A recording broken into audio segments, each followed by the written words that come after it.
Obviously, you have to control the outside of it. Your left shoulder looks much better today. Now, both crush, both legs, both seat bones, that's right, and in that lateral position, because you don't now want her to move away to the right. You want her to allow your inside leg into her rib cage, and you want your leg to leave an indentation. You understand indentation? Ett avtryck från den. Okay, yeah, sure. Eller som hudrum eller Yeah, just have to remember. Well, Yes. I mean, you know, all of you guys here are in the running for the best English speakers in Norway. Good. So the idea of that indentation is that once it's in the horse's rib cage, you can slightly release your left leg and the horse will still stay caged around that leg. That's right.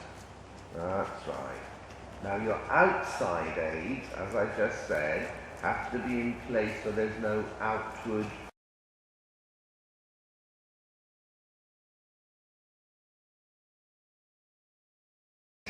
the tempo and the length of stride, and also inputs a degree of vertical movement into her back and the signal to bend her hind legs and lift you up. Very good. And when that's all in place, then rising trot.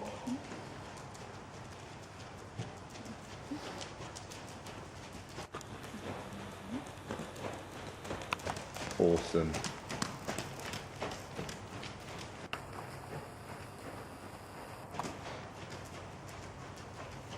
Now, when you do go to the rising trot, the implication is there is, of course, more movement. There's more movement from your seat, and therefore there'll be an appropriately longer stride that you are still managing step by step.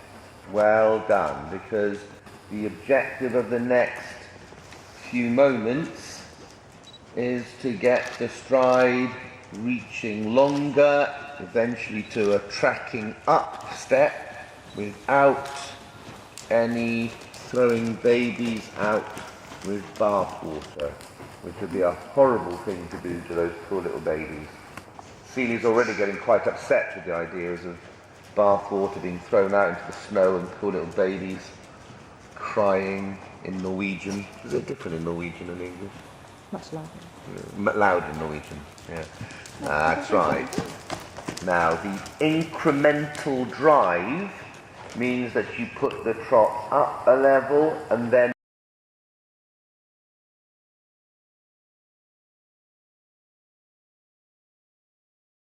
that's a good girl. That's right. That's right. And the horse does not push out of the base of hand or passive resistance just because it's going more forward. That's right. If one chooses to elongate the frame while you're lengthening the stride, that's a different ball game. But in this context, the horse's frame actually stays the same while the strides within that frame become more